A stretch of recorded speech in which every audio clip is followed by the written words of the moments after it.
Wait. Oh, all right. Flea Stack, should we play the Where's our opening? flea stack? Fletch! Let's hit this just for a second. Do we need a moderator? Okay. It's been a while. No. I think just move the cursor up and hit the Land of the Lost intro letters. Oh, just God, click are it. you going to sing again? There we go. Oh, shut up. I've listened to it all day. You know, I had it with your attitude already. It's not going to be pretty, folks. Uh-oh. All right, I'm going to run.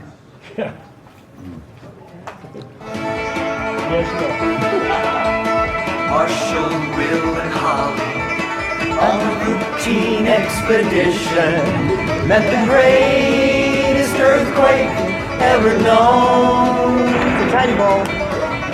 High on the rapids, they struck their tiny raft. 1,000 feet below. I love how you can really hear Spencer go, End of the lost.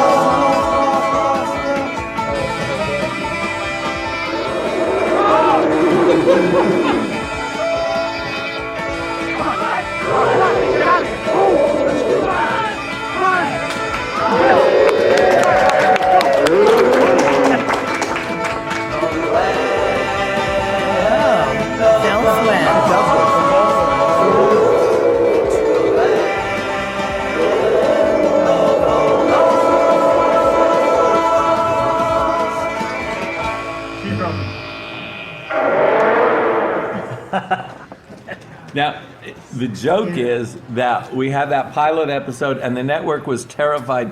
We're spending all this money and the show's going to be a flop.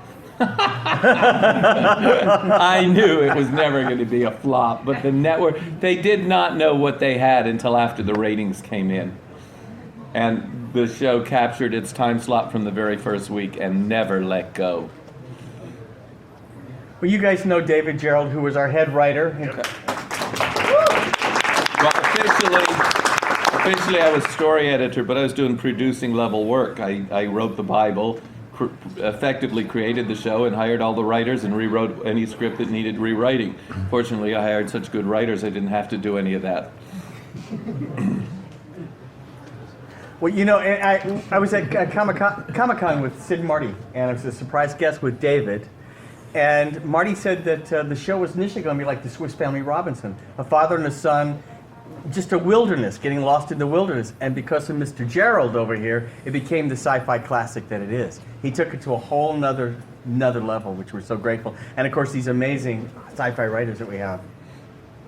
Sci-fi? All right. I'll let you get away with it. You may have to swallow that one. Okay, science fiction? What, is that the wrong term? It's science fiction. We prefer science. I'll go along with it. I'm resigned to sci-fi now. It's like we dug Forey Ackerman up and slapped his face a few times, and the term still didn't go away. So. Yeah, just shut the lid. Shut the lid. Shut the lid. Just shut the lid. Shut the lid. There we go. It's not the first time somebody told me to shut the lid. I'll tell you how it came to be. We had been doing Star Trek Animated over at Filmation, and Lou Scheimer, God rest his soul, great guy, asked me to do some scripts on Tarzan. And then after I developed a pilot script, he said, go over and meet Edgar Rice Burroughs' son, who has read the script and wants to talk to you. And I went over and met Herb Jr., who was an asshole, and started bawling me out. How dare you rewrite the greatest writer in the English language? And he would just bawl. And I had gone back, reread Tarzan, and had done my best to do the most faithful adaptation possible, direct from the book, and I'm being bawled out for it by Herb Jr. So I went back to Lou and I said, I don't want to do this show anymore if I'm going to get yelled at. And there was a guy in the office named Joe Terratero, who was the NBC vice president, and he says, David, can I talk to you? And he takes me outside and he says, I want you to go over and see Sid and Marty Krofft. They have a show they're having some trouble with, and it's live action. And as much as I enjoy doing animation, live action was covered by the Guild and it would go into my pension funds. All right. So I go over to see Sid and Marty, and Sid hands me this book of pictures, magazine covers that he has cut out. And he says, we have this family and they're in the land of the lost with dinosaurs and giant insects and Tarzan, a Tarzan-like figure. I said, we can't do the Tarzan-like figure. I have a conflict of interest, but we can do the dinosaurs. And he said, and we have some monkey people. And he says, can you make a story out of this? Literally, I said, what's the story? He said, we don't have one. And we sold the show to NBC based on this book of pictures. Yeah, Sid, I can do this. That's called hubris. And so I came up with this concept. Sid said it has to be a waterfall. He says, Sid, I can save you $25,000 if they go through a hole in space. No, I want a waterfall. Whiny little. Anyway, so, all right, you can have your fucking waterfall. All right, so anyway, so here's the land of the lost, which somebody has described as the lint trap of the universe. And not me, somebody else, I don't know who. And I said, okay, let's have this lost city, and we'll have these lizard men living in the lost city. And I came up with the word Sleestack, because it's a Sleestack. That's a scary word, okay. And I said, we get the tallest guys possible, we put them on stilts, foot-high platform boots, and we build up the top of the head, and we give them insect eyes and green skin. And I was thinking a little bit of the Martians from Invaders from Mars, but our costume guy, and I'm blanking out on his name. Mike Westmore, oh, thank you. Did the most amazing thing with the eyes and the whole design of the Sleestack. And the first time I walked on set and saw a real Sleestack, I freaked. They really are. They're scarier than I thought they would be. It's like, oh, those 5-year-olds are going to wet their pants. and of course, because Kathy was, smaller and Wesley never grew up anyway. Oh, come on.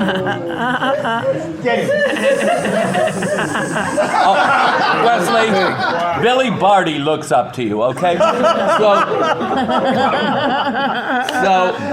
the contrast, the physical size was everything I had hoped for, that the Sleestack would be really menacing because of the size contrast.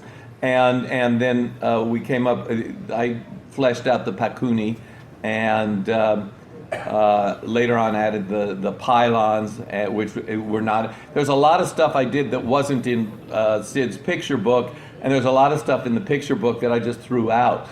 I think the most appalling thing about the picture book was that he had cut up the covers of some great science fiction magazines to make that picture book, and science fiction books. He cut up books like that. I was so appalled by that. But then in the writing, and then I'll turn this over to everyone else. In the writing, I realized something that Gene Roddenberry had said about Star Trek was that he had hired a lot of science fiction writers for the first season. And for Star Trek had Norman Spinrad, Harlan Ellison, Richard Matheson, Robert Bloch, Max Ehrlich, Jerome Bixby, Theodore Sturgeon, Jerry Saul, Dorothy Fontana. And I mean, right there, you have got, people who not only understood science fiction, they understood script format, which, as I said on another panel, the hour-long format was still being invented. So I said, that was a great idea, because the best episodes came from real science fiction writers. So I went to see Harlan, and Harlan wrote this brilliant outline for me. Act 1, Act 2, Act 3, I tie everything up neatly in Act 3, trust me. I said, oh God, Harlan, I would buy it for Act 1 and 2 because I know you would do it for, no, that's really what's said on the page. I tie everything up neatly in Act 3, trust me. I said, I cannot sell this to Joe Terratero. He will not buy it without knowing what's in Act 3. And Harlan said, trust me. So Harlan, yeah, we've all had a laugh. I can't, but Ben Bova was there, so I bought a script from Ben Bova, got one from Walter Koenig, Dorothy Fontana, Margaret Arman, who had written for Star Trek, some guy named Larry Niven, a guy named, oh crap, he had written for Space Patrol, which I had loved. He came in and did 3 episodes. Come on, Dick Morgan, right. Who else? I mentioned Norman. I know I had other science fiction writers involved. I'm blanking out, and I apologize.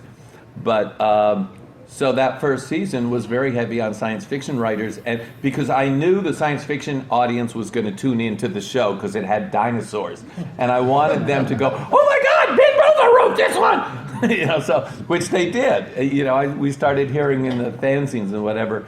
What is going on with this Saturday morning show that there's a script by Norman Spinrad? It's like, and that was one of my joys is I got to bring aboard so many good writers, and they did such a good job. I didn't know Don Glut was available at the time, otherwise he would have written for me, but he wrote for second season. And Larry wrote 3 episodes, co-wrote actually, with me on a bunch of episodes, and it was great fun. So Can I add something to what David just said?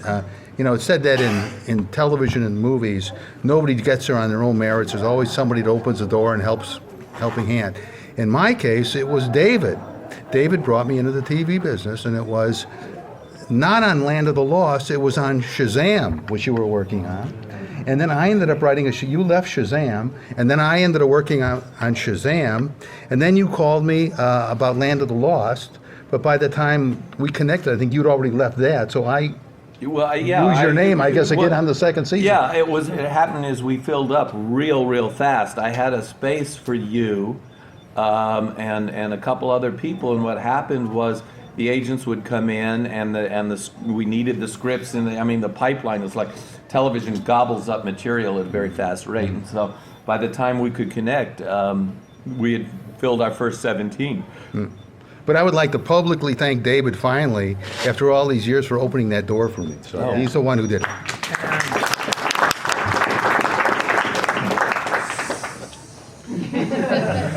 He brought me in too. Yeah, and Larry had written for Star Trek animated, and that was a very tricky situation because Dorothy Fontana was the producer and wanted to do the Slaver Weapon, and there was a lot of contractual stuff so Larry wouldn't lose his rights to the Kazin and whatever, and but that worked out, and I thought, well, Larry did a really nice Star Trek animated, so I called Larry, who I had worked with on a novel already, and I said, let's have some fun. You can, I want your thinking for the Land of the Lost. And Larry came in, and we had a great working arrangement, is that I would hand him an outline. He'd go do a rough first draft, which had the structure and everything and all the details in the right place, and I'd go take it and fix the dialogue. So Shall I give details on that? Yeah, please. David and I had written a novel together, so we knew we could work together. I went in and David described what he wanted for downstream. It was his idea. The idea of a river that runs in a loop, baffling the actors. Right? And he wanted a cave in there and a wonderful concept, a 49er miner with a new antique Winchester rifle. And a cannon. No, wait. I'll tell you how the cannon happened. But go ahead. We'll get to the cannon. Oh, sorry. The producers looked. I wrote the script. It felt easy, and of course it was all David's inspiration. The producers looked at the script and they said, and they said to David, and David said to me, the producers can't handle the notion of a new antique Winchester in this thing. Actually, it was a little different. What happened is Joe Terratero, the NBC vice president, said you cannot have a gun in the show because the kids at home will imitate it. So we had to take the gun out. I fought it. Yeah. And the conversation was, but there's a moral, because Rick Marshall takes the gun away from Will and says, Will, you mustn't play with guns. They're dangerous, and there's a moral. And Joe Terratero said there are no morals on NBC. And I said, may I have that in writing? And Joe gave me a look. We were not friends after that. But I fought it, and he said, you've got to take the gun out. David comes up with the notion of a cannon. No kid is going to be able to imitate a cannon or find one in the house. If we got a cannon, our 49er miner who got straight into the land of the lost from 1949, turns into a Civil War vet. And I was pissed. I wouldn't do it. David said he'd do it. The next thing I hear from David is they're not using the river anymore. They were going to do that on site. They ran out of money. They're going to turn the river into a road with lights underneath it. What's the point in startling people with a road that runs in a circle? I know lots of roads. That's the point at which I decided this was not for me. Now, what happened is when I turned in the script with the canon,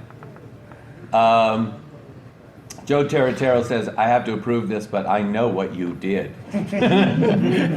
Now, as for the road with lights, we never did that. We did go back to the river for Circle. They did the river, and they did it by using blue screen, which was a new technique at the time. I watched them do it. In any case, I nearly walked out of the project, and then it came to me. David comes up with the story ideas. He wants me to do the scripts for it. How about I just do the first draft, and then let the story editor tell me what needs changing, and then make the changes as my collaborator. This seemed Actually, it worked out admirably simple. The story editor would say what needs changing, and Larry would say, well, have the story editor do it. And I said, well, that's me. So Larry did. So our collaboration was I'd give him the starting point, he'd create the structure, and create the first draft of the script. And his scripts were good. And so my polish was just to make sure the dialogue was consistent with what our actors were capable of speaking at the time. And I was protected. I'm teasing Will and Wesley and Kathy.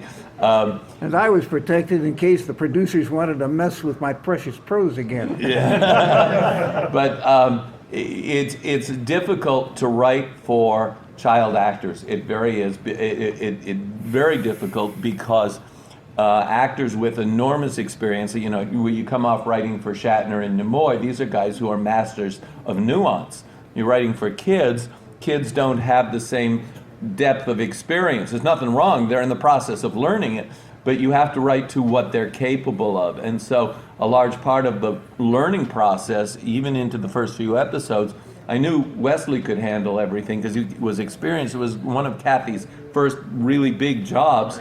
So a large part of it was discovering what we could do with Kathy's, with the character of Holly, that Kathy could bring to life. Unfortunately, Kathy did a great job. Because the first few days were a little rocky, and I said, all right, I see what we're working with. I can make it work.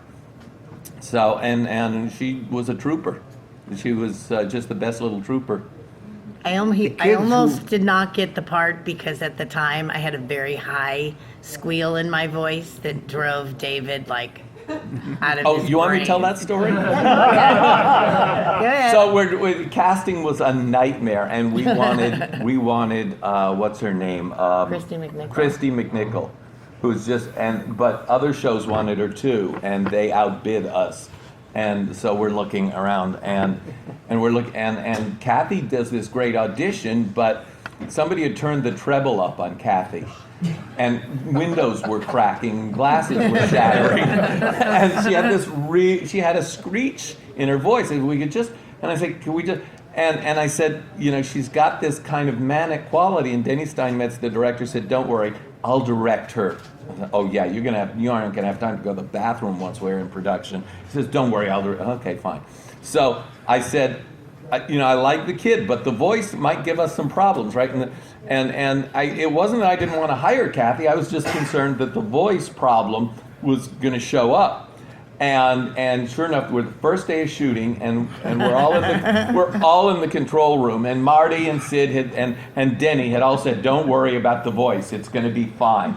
And we're all in the control room, and they're in like the fourth take of something, and it was one of those screechy moments, and I did not say I told you so when Marty said, I can't stand to listen to her voice anymore, and ran from the control room. And so, and I did not say I told you so, but I said to myself, you know what? She's a gorgeous kid. She's really enthusiastic about what she's doing. Let me find a way to make it work. And I said, instead of putting her in run, Will, run situations, we'll bring her down and have her be more stable and let Will do the hysterics. Well, that line that I pitch hit like that was because Walker Edmondson said to me as that character with the can, and he said, to drink this, and he handed me this little potion, and he said it'll put hair on your chest. And my line back to him is, I don't want a hairy chest. And that's the cracking note that that was break fun. glass. But that was fun. I don't want to hear it. Yeah, no, that was. I knew you were going to go with that line. It's like that was okay. It's when you know what your actors are capable of, you write for them. It's the trick with your casting is to not give yourself extra problems. And I knew that the screech was, and nowadays we just take the treble out or tone it down with a digital filter, but we don't need to. Her voice is. David, you were changed. talking about toning things down for the kid actors. It dawns on me that that kid viewers aren't going to see nuances very easily either. That's true. Yeah, that is. The kid actors are perfect for them. Well, I remember we finished the first episode, it was Chaka. Yeah. And we finished it all, we did it, and then Marty comes in and says, it's too subtle, you've got to take it up. And they made us reshoot every scene.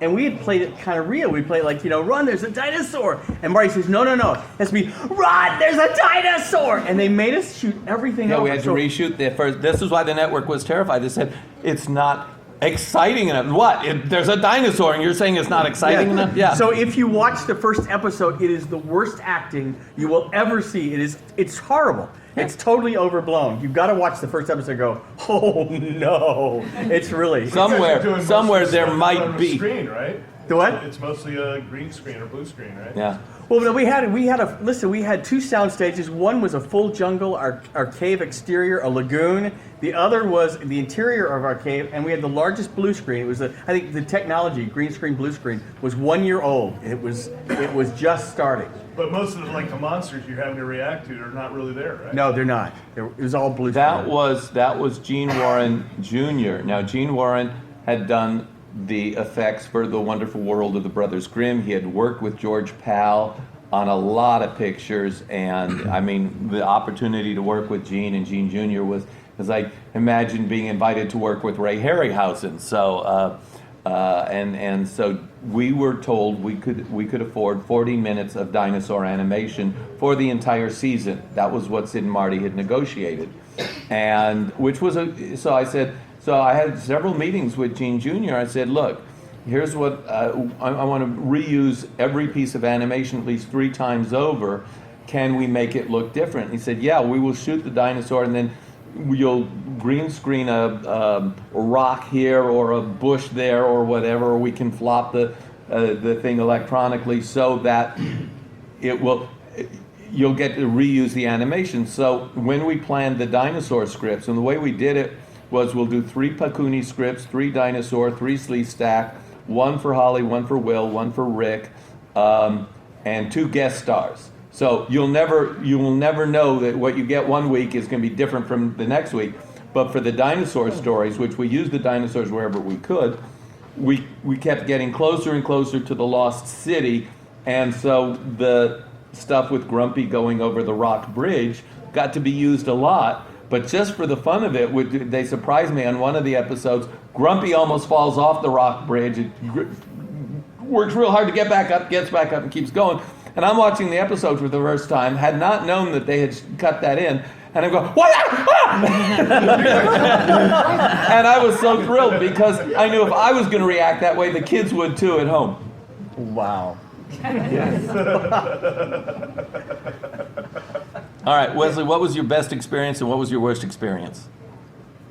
You know what? The whole thing was amazing. I mean, I was doing Days of Our Lives at the same time. And so in the morning at NBC let me do both shows. So in the morning I was crying that my girlfriend was leaving me and sobbing. In the afternoon I'm going, run Holly, run, there's a dinosaur. And so it was a fantasy. I mean, just having that set, being on the set first of all, sang these amazing lines by these amazing guys. And you have to understand, when I did the show, I didn't understand sci-fi writers. I didn't know science fiction writers. I just got corrected by a sleazebag.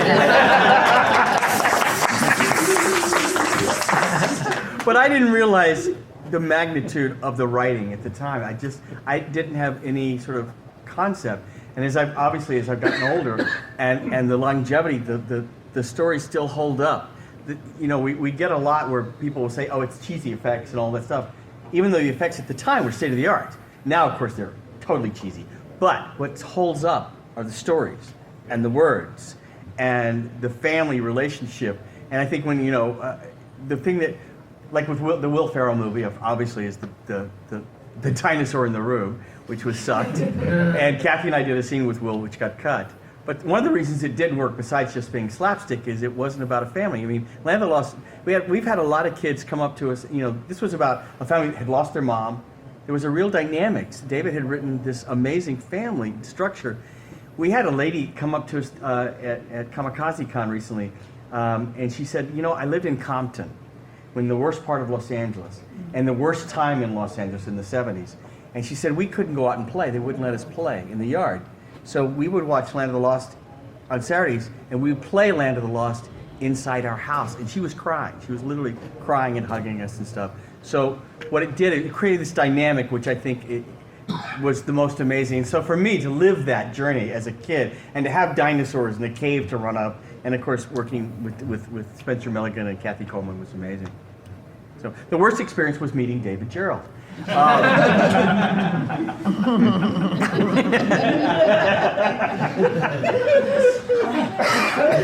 it, I'm not going to feed you. Right? You want me to tell the story of how you were cast? Oh no, I have no idea. What? I'm looking at Bernie. All right, now, Sid says, he always wanted Wesley. Now, what had happened was Wesley, everybody else wanted Wesley. We looked at him, he could sing, he could dance, he looked good, he was cute. We knew that the teenage girls were going to fall for him. A lot of the teenage boys would. He was absolutely perfect. And so we're ready, we're having the meeting to confirm, all right, so we got Spence and we got, who are we going to get for Will, which we thought was going to be a very important part. And because the boys were, the demographic, we want that boys' audience. And Sid comes in with a photo, and there's this other kid who's very talented, looks good, and had experience dancing, was in some show, very qualified, looked good, but nobody sparked off him. But Sid had somehow decided he wanted this kid. I don't remember his name.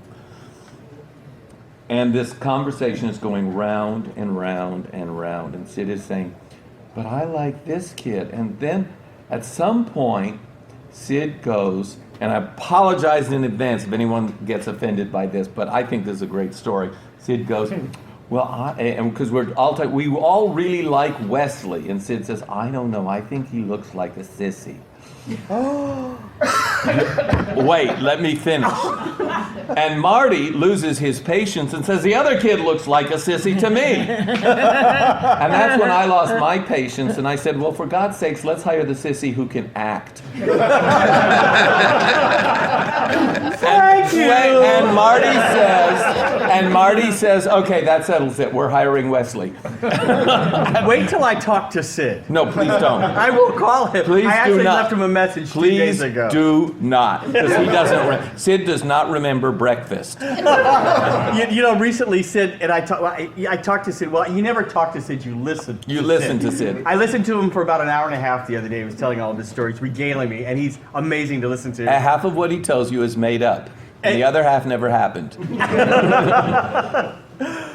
But I have no idea what I was going to say. You were talking to Sid the other day. I know, but Sid is amazing to talk to, and I will tell him the story. Oh, don't you dare! Oh, really? It's big film, David. If you tell him that story, you realize that'll be the end of Land of the Lost: The Return.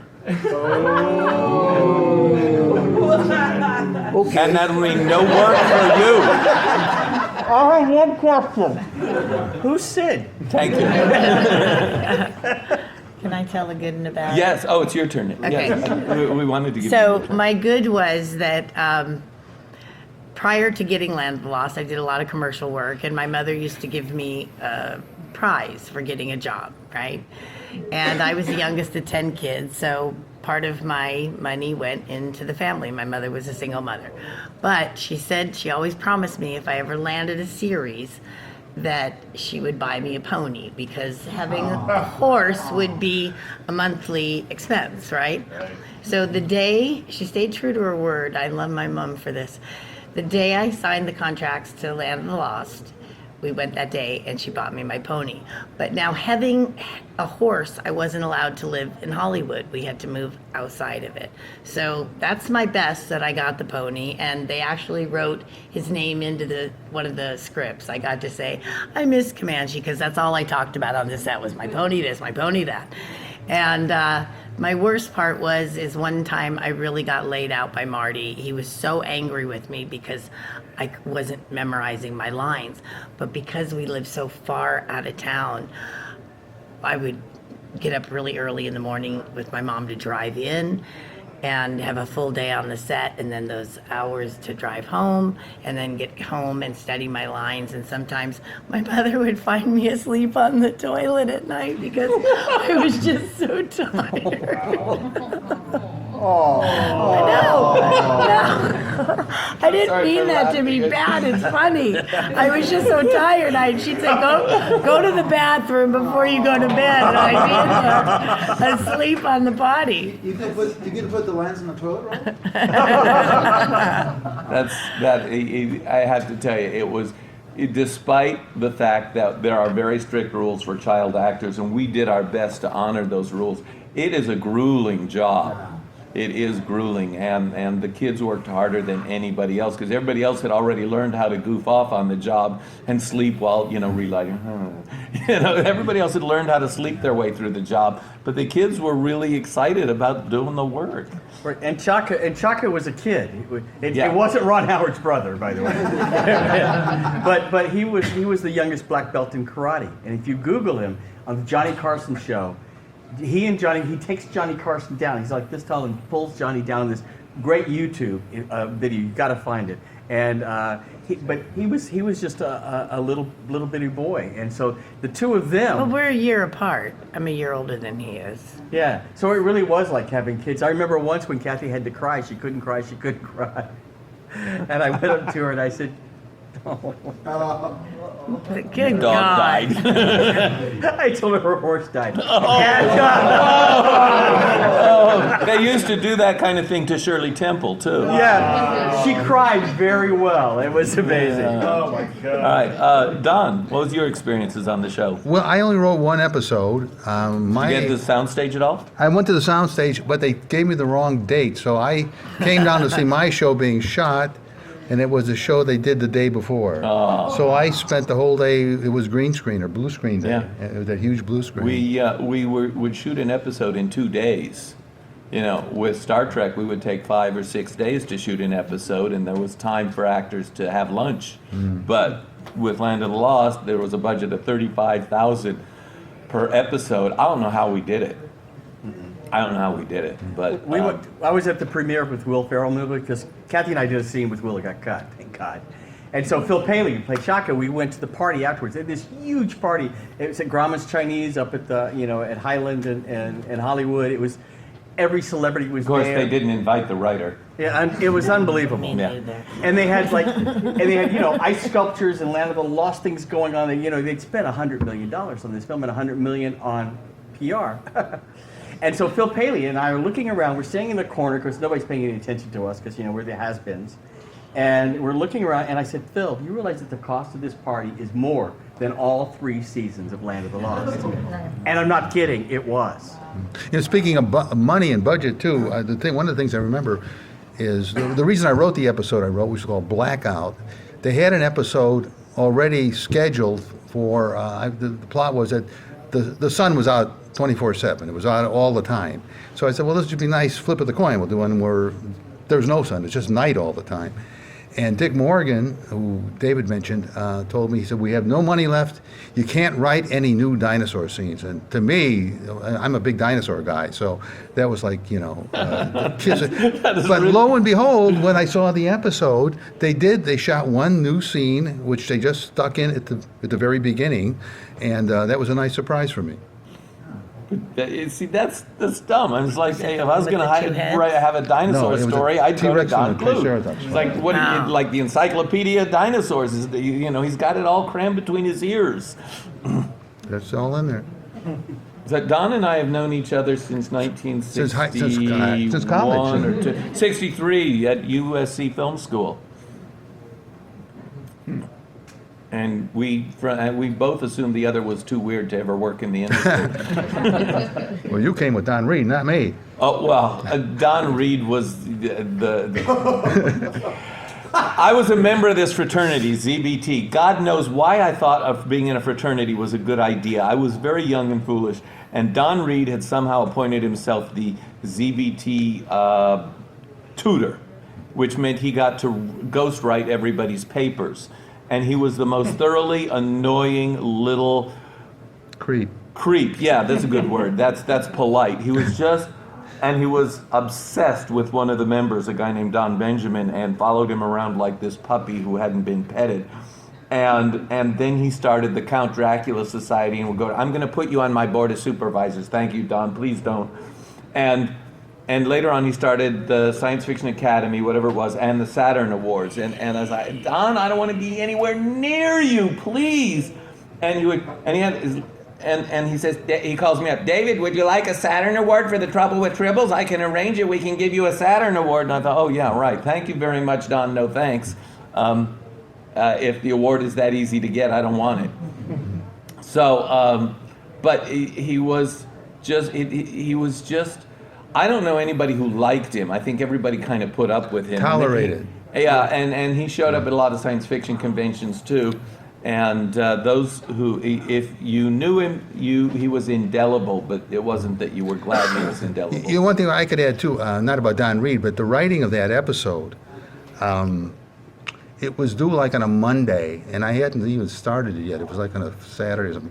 And I was married back then. And I had this enormous fight with my future ex-wife at the time. Okay, and at the same time, my brother-in-law then, my brother Bob Greenberg, was going to run Dirty Harry at his house. He said a 60mm projector, and we used to run movies all the time. So you want to come over and see Dirty Harry? Well, I'd never seen it. I got to write the script. But then I had this big fight. So I went over to Bob's house, and he set me up with remember typewriters? Yeah. Pre-Selectric with the correcting ribbons. There's regular typewriters and liquid paper. And while he was running Dirty Harry in one room, I knocked out that entire script that whole afternoon. So that was my memory of writing that script. Wow. I ran into Walter Koenig, who, Chekhov, and David brought him in, and he created Enoch, right? Or he wrote the Enoch script. The original name of the character was Enoch, which was Gene spelled backward, and I was a little annoyed at Gene for some reason, and so I said, no, we'll have it Enoch, which is Kine spelled backwards, which means cinema. Interesting. I did not know that. Yeah, I didn't know that last. I didn't know But that. I ran into Walter at a Star Trek convention at the Rio Hotel in Vegas. And I said, hey, Walter, oh, yeah, he's those damn crofts, I don't get any residuals. None of us are getting residuals. We all do that dance. I know we do, yeah. You were mentioning the writing of the show being and the writers on the show. Another reason that show was so good and it still has fans today, I think, because the characters were so solid. They were all like real people, and by comparison, I wrote a lot of Saturday morning cartoon shows, and it's just drawings saying interchangeable lines with no depth or anything or any meaning behind them. But I think the kids appreciated that. I know when I was a kid, and also it was live action. When I was a kid, I always preferred a live action show to a cartoon show. And I think those two things had enormous importance in the popularity of that show. Let me underline one thing. I always felt that and this is just my own bias, that the writers have to have a real relationship, not just with the characters, but with the actors playing the characters. that you actually have to get a sense of who they are as people, what their speech patterns are. You have to listen to them, and then you have to fall in love with them, so that you're no longer telling them what to do. You're imagining what they're going to do in that situation, and so you're at the keyboard and you're thinking, I can imagine Will and Holly. I can see them. What are they going to do? So the characters, by having a relationship with the actors and Spence, I was able to have a relationship with the characters they were playing and bring them to life in the typewriter. And you could see that when they got the dialogue, that they fell naturally into, especially, Spence fell into the father role very comfortably, and I thought he was the glue that was holding it together. Yeah, we missed him when he left the second season. Big time. We really did. It was kind of our jumping the shark moment for Land of the Lost. And Ron Harper did a nice job, but we certainly missed, and what we mostly missed was the great science fiction writers that were on board that David brought on. Well, somebody pointed out what happened is in the first season you hear Spence say, it's the land of the lost, there must be a reason for everything happening here. But in the third season, Uncle Jack says it's the land of the lost, anything can happen here. And that shows you how far from the idea of there's a consistent set of logical rules. Now, in my head, I have always known what the land of the lost is. I'm not going to tell you here, but I have always known what it is and why it works the way it does. There is a Land of the Lost novel in the works. This lady has a question. Aside from losing the father, there's some, and it went to anything can happen. And were you still with the show, or had you left? Oh, I left after the first season. Sid wanted me to do Hercules, and I had absolutely no interest in doing Hercules. I don't know why. It didn't work for me at the moment. And Denny Steinmetz, who had appointed himself producer, he was the director, he kind of said to Sid and Marty, let's not bring David back, he's hard to work with. Yeah, I'm hard to work with. You're not allowed to rewrite scripts behind my back. That's a Writers Guild violation. So Denny was, I give him credit for getting the episodes in the can in 2 days, but he got a little, I don't know, what's the word I would use? Cavalier, that's a good word, I'll do that. Thank you. Now, my revenge on Denny Steinmetz happened, we were doing a show called Buck Rogers. And his agent calls and says, I know you're going to need directors. Denny Steinmetz is good with science fiction. I said, I don't think so. And he says, why not? And I said, because I've worked with him. And then the agent said, one of the best things I've ever heard an agent say about his client. He said, oh no, he's much better now. But I won't work with a director who is so cavalier toward the writers. Thank you for the word. Any other questions? Anybody have a question? Yes. I have to ask about the magician, because that's the episode where Philip Haley played himself out of makeup, and there was another Chaka. What was that about? First to say I like Third season, right? Third season? Third season. Oh. I don't watch third season. I can't. Well, Phil, that was the episode where Phil got to not play Chaka. Yeah. He actually played himself, and Phil's sister put on the Chaka costume and played Chaka. So Phil was actually playing to his sister. Yeah. Why? Because they needed a double, and they could make his sister look just like Chaka. They looked alike, and they let Phil play the boy, who was supposed to be himself in the future. Oh. So he was playing Chaka as it evolved to a human. Yeah. Yeah. So that's why they did that. Okay, I got a Chaka story for you. There was a tagger who took the name Chaka, and who was infamous, notorious all over LA. He was the most notorious of all of Los Angeles taggers, and you would go see Chaka everywhere. And of course, it was because he had seen Land of the Lost. And I felt kind of bad about that we had created this thing that had ended up as graffiti everywhere when we really had a graffiti problem in LA. They finally caught him, and he had to do some kind of community service. I saved the newspaper articles, but they're all in a box somewhere in storage, so I don't remember how that turned out. But we were inadvertently responsible for a lot of graffiti. You know, it's amazing how Sleestack has become part of the lexicon. Chaka became World of Warcraft with Greg. Regina's Greg, there you are. You just there's a Land of the Lost in, right? Right. Oh, how interesting! I didn't know that. And the characters, they have pylons. Yep. They have the character's name is what is Like Holly Annie. Yeah, Holly Annie, Marshall, and it was Wilden. Marshall. I did some stories for Blizzard. They offered me a free copy of World of Warcraft. I said, not if you want me to meet the deadline. So I didn't take a free subscription. I said, no, I'll get into that and you'll never hear from me again. No. So, now I'm sorry I didn't take it and at least put it on the shelf. And Family Guy, you know, they had Peter was auditioning for a musical, and he sang the entire theme song to Land of the Lost. So if you watch Family Guy, it's great. And in the band Nirvana, on their bass drum, they've got Chaka written across the front of Yeah, it. Tenacious D, Jack Black. They did, if you YouTube it, they did a great job cover of the opening and the closing song, which I sang on the original series. So. I have a question. There never was a Land of the Lost comic book, was there? I don't think so. I never saw It one. was such Or a trading natural. cards. No, we have. But there were like lunchboxes. Yeah. I have one. We've got, at our table outside, we've got an original. I got one original lunchbox with the thermostat. But I did a The thing. deluxe set of the DVDs, all 3 seasons, comes in a lunchbox, Exactly. but not the same design. But Tone, you guys know the artist Tone, the cartoon artist. He does the Simpsons, but he's a big comic book guy. And he did a poster for us, which is if Land of the Lost were a comic book, and we have it over the table. It should actually have been. We could have had a lot of fun writing comic stories because. Oh, I'll tell you the story we weren't allowed to do. It was called The Littlest Sleestack.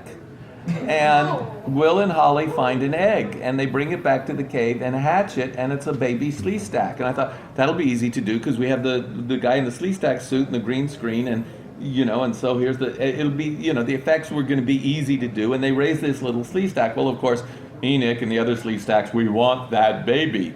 And here it is growing like the Emir in 20 million miles to Earth.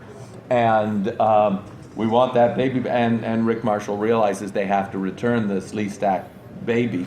And he said, what are you going to do with him? And the Sleestack, well, we have to destroy him. He's been damaged because he was raised by humans. And so it was kind of a poignant story, and I couldn't find a happy ending for it, although I was thinking maybe he could escape and we have this friendly Sleestack somewhere in the forest somewhere. But Joe Terratero said, no, we are not doing any stories about how Sleestacks are made. We're not doing any babies, any eggs. We don't want the audience asking where babies come from. So. I wrote that same story for Dinotopia. Yeah. Kids now. You could have let him escape into our world. That would have been fun. That we could have done the spin-off. Then you could have done Gorgo. Yeah. You had The original ending of the Will Ferrell movie, which we were part of, Kathy and I got cut, was the very end of the movie. Which the movie now ends with him goes with Matt Lauer on the show. That wasn't part of it. It's at the La Brea Tar Pits, the Page Museum. Marshall has brought back an egg. It's been sitting on display at the museum. A little boy's watching it, and suddenly it cracks open. It's a baby Sleestack, and the end was just "Mom, Mom," and that was the end of the show. Obviously, the cut didn't work, and but. Well, it's Marty said to me, "I want you to do the novel and forget everything after the first season." That's not a problem. So that's, you know what, David, that's a huge compliment because I know it was difficult when you left. Yeah. And it was not very pleasant. I mean, it was not a happy time, and it wasn't a happy time for us either. We for the first few weeks, Tom Swale and who was the other producer?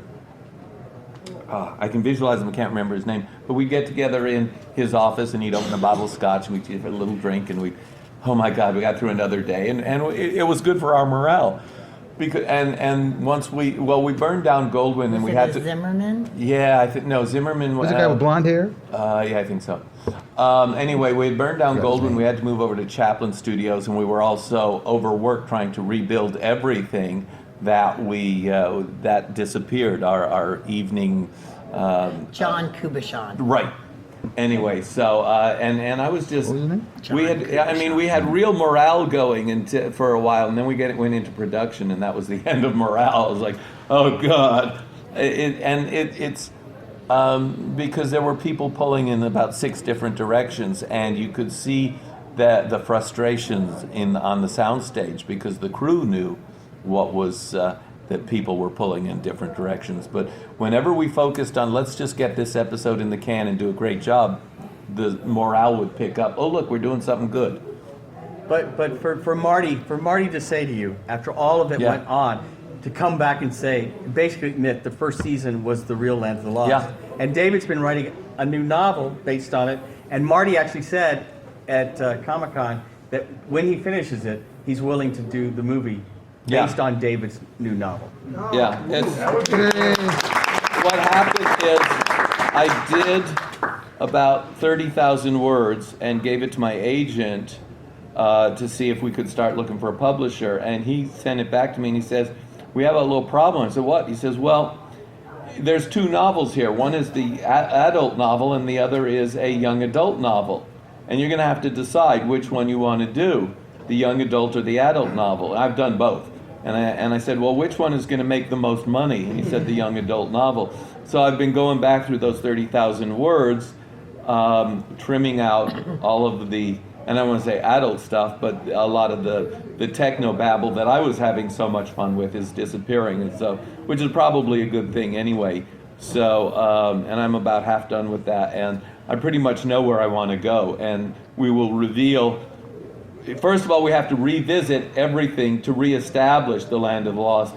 Then I'm going to reveal parts of the Land of the Lost we never saw before, and there's some good stuff in it for Will and Holly, so that if and when we ever get that damn movie made, there'll be good stuff for both Will and Holly, for Wesley and Kathy to do, which it wouldn't be fair to.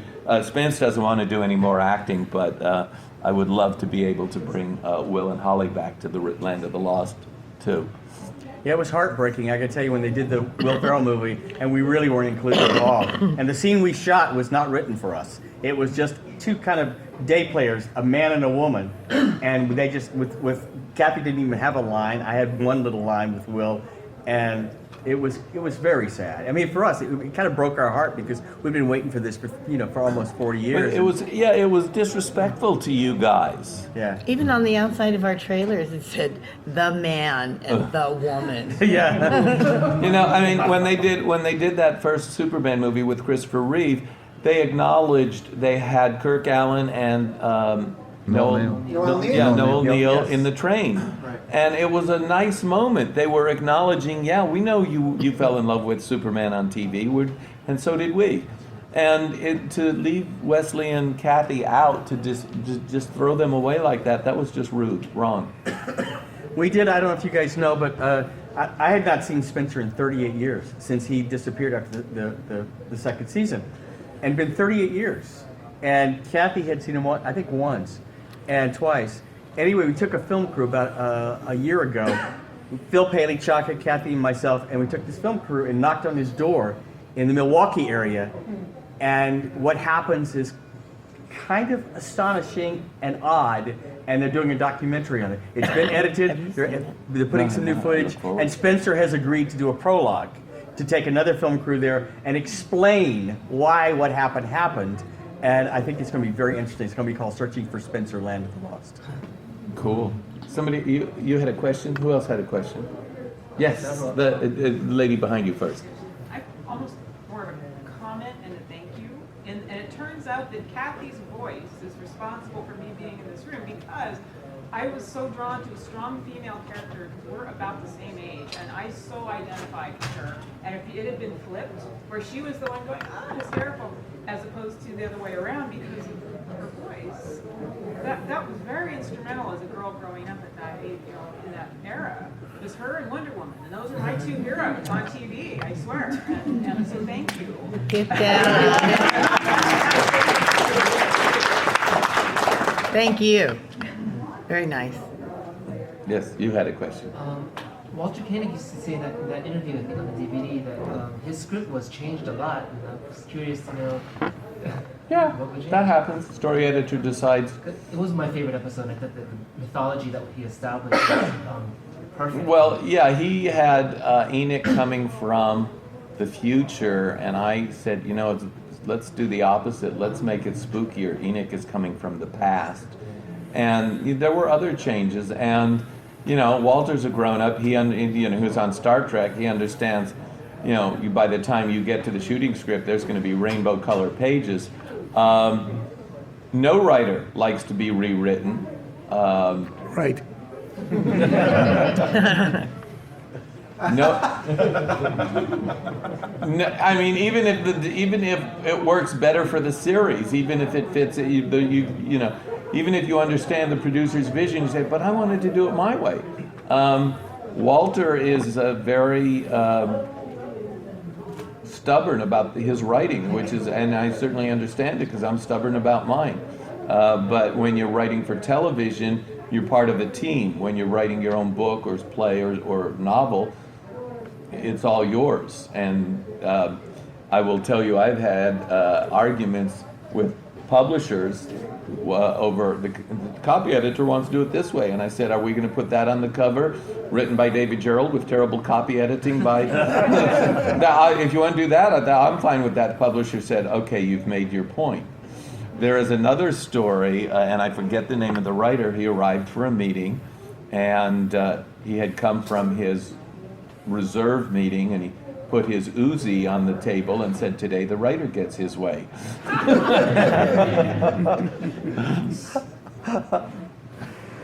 Any more questions? Well, I guess I don't know why Spencer left the show, so I guess I'd like to know what happened. And then oh really? The second and third season, I'd like to hear from Wesley and Kathy. How did that work for you? I mean, it wasn't as good, I know, but how did you get through those 2 seasons? Well, of course, missing Spencer. I mean, I love Spencer. We were really very close. I actually got to sit. I'd been on a billion interviews in my life for commercials and stuff, so I was always on that side of the table, but this time I actually got to sit on this side of the table as actors came through, because they actually listened to me, like who I liked. The director and the producers would sit with me as these actors would come in and I'd read with them. And that was a fun process. I'd never been on, like I said, this side of the table, and after 50 actors, they said, who are you feeling comfortable with? And I said, I like that Ron man. Wasn't he doing Planet of the Apes in '74, the same year? I think that was already done. The year after Planet of the Apes. He'd already done Planet of the Apes. 1 year later. Yeah. Yeah. And Chaka's first original costume, the hair, was from Planet of the Apes. Oh my God. Okay. So. But a lot of the men that were coming in, they were really playing up to me, and you could see that they were really pushing it. Ron had a very relaxing style about himself, and he was very charming, and I told him that was who I thought would work. But he still wasn't. He wasn't Spencer. He wasn't Spence, yeah. No, Yeah. no, he And I had to could go not in- fill those shoes. I had to go in and re-record the theme song. So the third season, it's a different theme song. It's when Uncle Jack was searching. If you listen to it. So it was odd. It was very odd. Did they ever tell you the show was going to be canceled after first and second? Or? No, we just after the third season, a few months later or something, we get a call and say you're not picked up. Oh. Well, for a kids show to go even for more than 3 seasons was unusual. NBC only bought 22 episodes of Star Trek Animated, even though it was just pulling incredible ratings. Right. So it wasn't like, and they could have said, gee, Star Trek Animated, we can do this forever as long as it's pulling ratings. But no, they said, something else is important now. We'll do something else. The whole idea of sticking with a hit show on Saturday morning was an alien concept. And part of the problem is that NBC changed vice presidents about as often as they changed underwear, which was about every 6 months. And so each vice president would come in and he had no loyalty to what the previous guy had set up. He says, well, I'm going to put my mark on it, so I don't want his shows, I want to create my shows. And which is why the Saturday morning market was always in disarray. Lou Scheimer was the best at that. Is he never had any investment in any specific show. I was in his office one day, and he says to his one of his top artists, he says, "Okay, here's Snow White and the Seven Ghosts. It's a cat. Go give me a poster." And he says, and I want you to do blah blah blah.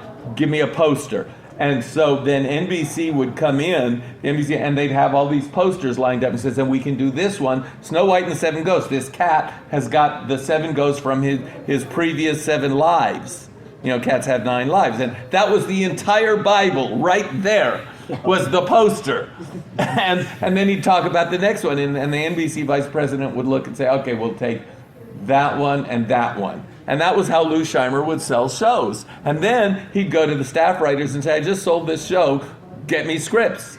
And I mean, Filmation was, there are great stories to tell about Filmation. It was a Wild West frontier ride to work at Filmation because you never knew what was going on. Yeah.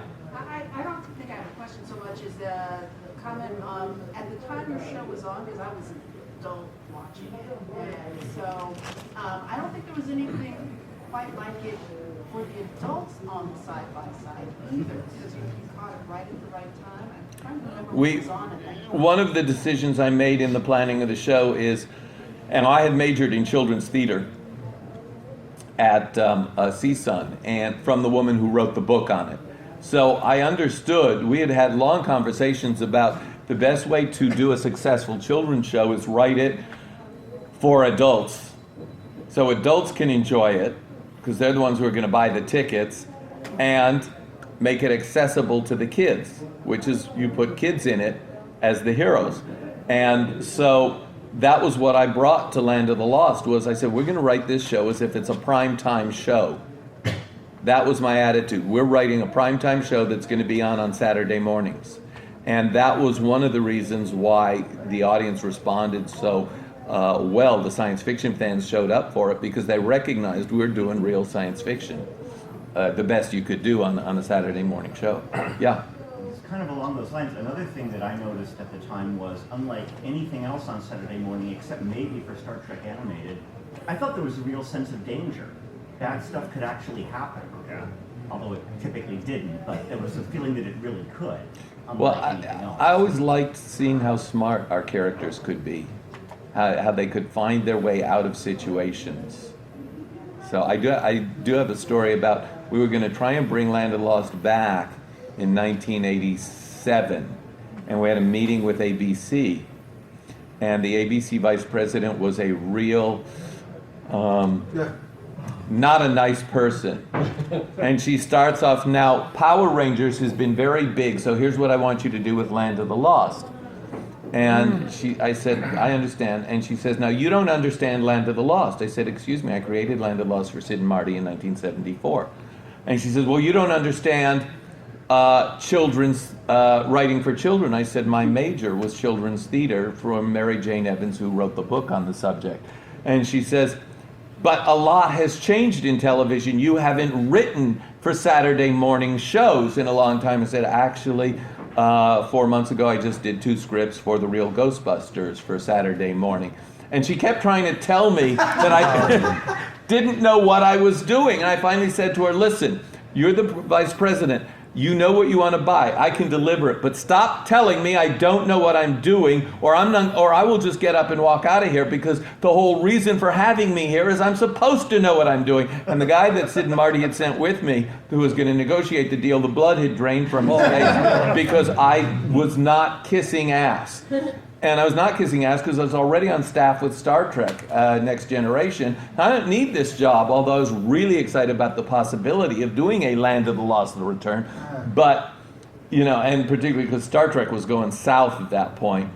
And I just said, you know, I don't like being disrespected, and you're disrespecting me. And so Land of the Lost and the Return did not happen in 1987 because the ABC vice president, who did not last long, thank God, thought she was, she was Hitler in drag. I don't know. That bitch. Yeah. We could have been working in 87. We could have been working in 87. Would you have cast us? In a heartbeat. Now, another thing that David did on the show, which Age see, hits tell me if all of us, I'm right on this. But it You- hits actors pretty hard. It does hit actors, trust me, I know. you introduced flaws in the characters. Yes. That had something that related to what the stories were about. Wasn't there one? The Holly character was afraid of heights. Yeah. Was that it or something? That sort of thing. And she had to do something where she had to give up her fear of heights in order to survive. And it was Elsewhere, It is written by Elsewhere. Dorothy Fontana. Yeah. I wanted stories where the kids could relate to the characters of Will and Holly because, it's no fun just run, Holly, run. It's a dinosaur. I was like, okay, we did that in the first episode. Let's find out what else is going on with these people. Well, in one episode, they actually show all three of our fears at the same time. Enoch shows Wesley his fear. You start like tweaking out, and you remember that one? Yeah, I do remember. Yeah. They show me my fear of heights, and they Right. show Spencer's. I don't even remember what Probably Spencer's. the fear of losing his kids. Probably. I don't remember. You I guys- remember. Now we're all They going to go home showed and them pull out a... Yeah. all at the same time. They I just remember- kept yeah, I remember flashing. Spencer looking really Right, yeah, and he's afraid. going, You're no, like, what is he no. looking at? Yeah. Yes, Yeah. exactly. Nick was messing with them. Yeah, and they were the sleaze stack. They were, yeah. Yeah, but I mean... It was your mom. Yeah, it was I your always, mom. I always said to the writers, I want one family moment in every script. It doesn't have to be a big one, but one moment where Spence is being a dad and being a dad to these kids. And I don't know that we always succeeded, but there was always something where, and it wasn't like a heavy-handed lesson. It was just always, Holly, do the dishes kind of a thing, or Will, don't forget, watch out for your sister kind of a thing. Just something that the kids would relate to. Oh yeah, that's my dad. So you were speaking of reboots. What was your reaction to the 90s reboot?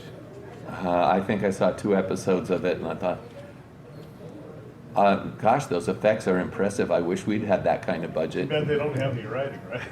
Yeah, I mean, the writing was weak. I said, my phone didn't ring. But that's what I look at, is at the end of the episode, do I feel like my time was well spent? And I didn't see the movie in the theaters. I had skipped it. Everybody said, oh, it's so awful. And they just made a big joke of it. I skipped it. And finally, I get a call from Harlan Ellison.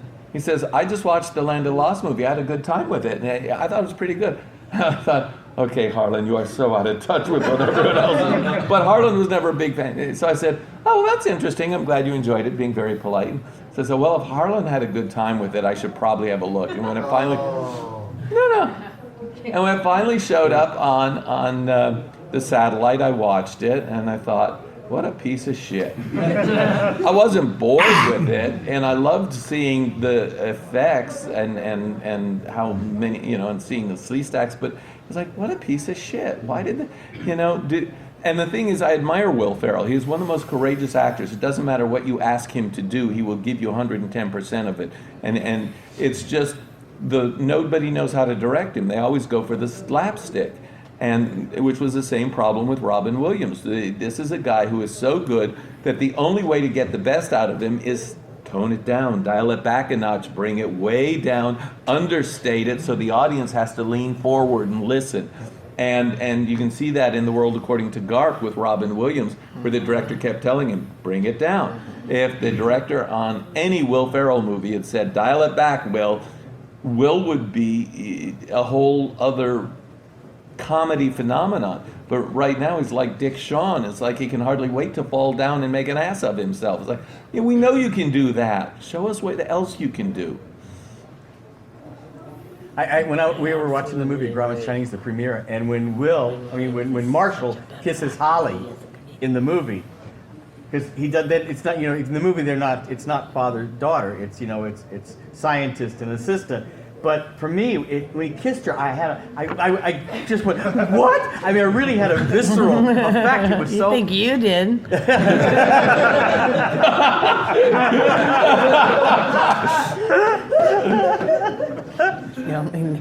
I was kind of You know, from a writing point of view, it's like when they start out, okay, Holly is not his daughter. I know where this is going. And by the way, Sid Croft did mention to me that he did inhale. So he didn't exhale. He didn't exhale. He didn't exhale. Yes. Still hasn't. But he finally answered the question that everybody wanted to know. Lidsville, puffin stuff, everything. That's funny. Sid was kind of legendary in a lot of ways during the heyday of the Crofts. Oh yeah. Calling him on the phone, he will just sit and talk about, oh, Michael Jackson had been over and we were doing this, and Liz Taylor came here, and then Cher was here, and then it's like you can't stop listening.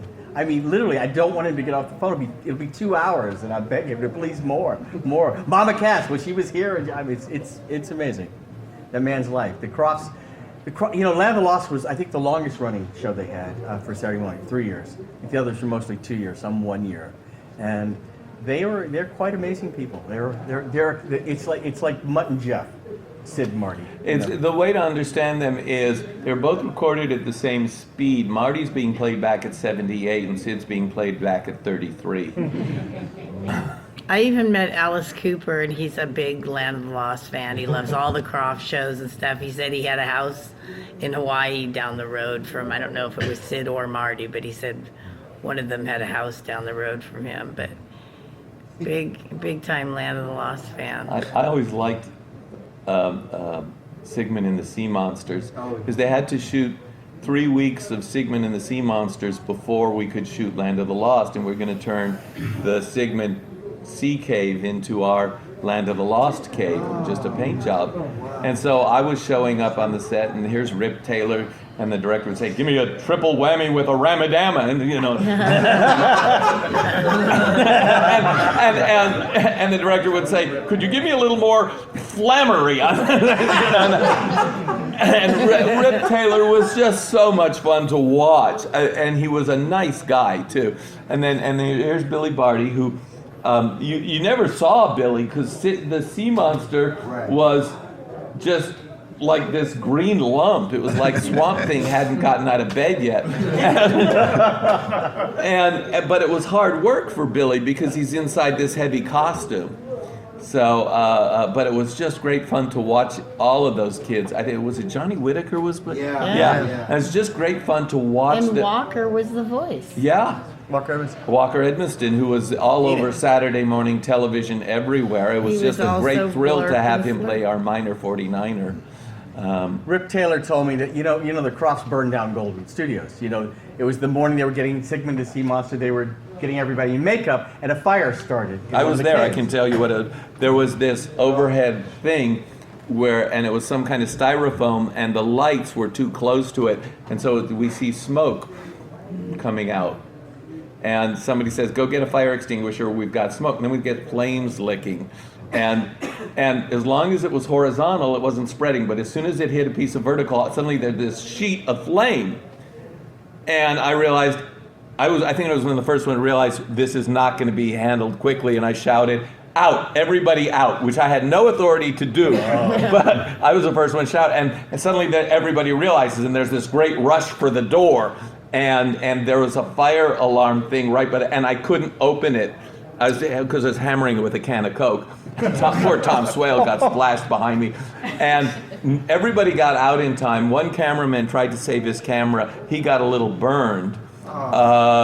Johnny Whitaker's mother was sleeping in his dressing room, but somebody got her out in time. And I ran out of the sound stage, and we had like 3 sound stages in a row, all part of the same structure. And we had all parked our cars around the edges of the sound stages because there was no parking lot. And I'm watching the sound stage, and the wall starts to bulge, and there's a crack that goes, and the wall comes out and comes down on about 40 cars. Wow. And I go running over to our main offices, which was, a few buildings away, and say, "Marty, the sound stage is on fire and it's collapsing." And Marty's going, "Calm down, David." But then the alarms went off. We all evacuated the studio. And it was like 2 or 3 days before we were allowed back in. I came back in. Here's my typewriter. I had brought my own typewriter in, and it smelled of smoke. It was weeks before it stopped stinking, and I was finally able. My car did not get smashed, but I had to rent a car for 2 or 3 days because I couldn't. Rip Taylor told me. He said after, because he was in makeup already. He had the green flippers. You guys know it was all the whole thing. Oh yeah, pure Hollywood. And so he lived because his car was destroyed. Yes. He had to walk down Santa Monica Boulevard all the way. It's like miles, like 5 miles to Holloway, which is I think he lived in an apartment where they had a doorman, and he had keys, and his wallet, everything's gone. So Rip says, here I am in my green flippers, walking down Santa Monica Boulevard, and not one person took a double take. And he walks in because he didn't have his keys to the doorman, and says, and the guy looks at us and goes, "Oh, hello, Mr. Taylor." And he said, "I need my keys." And he goes, and gave him a key, and that was it. He said, not one person. Welcome to Hollywood. Yeah, that actually happened to Leonard Nimoy, where before the first episode of Trek was on the air, he had a dentist appointment, and so in full Spock makeup, he goes to the dentist appointment. Nobody says boo about the ears, the makeup, That's Hollywood. I've got to bail out. Yeah. Oh, So, well, thank you. thank you, Larry.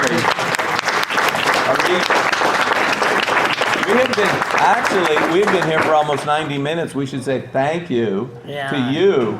And I want to say this on behalf of all of us who worked on the show. We were having a great time doing the best show we could. We did not know at the time how it would be received. But we hoped it would. You guys, the audience, are the ones who were responsible for keeping it on the air for 3 seasons. So on behalf of all of us who got to work on the show, thank you. Yeah, thank you. Thank you, Thank you guys. very much.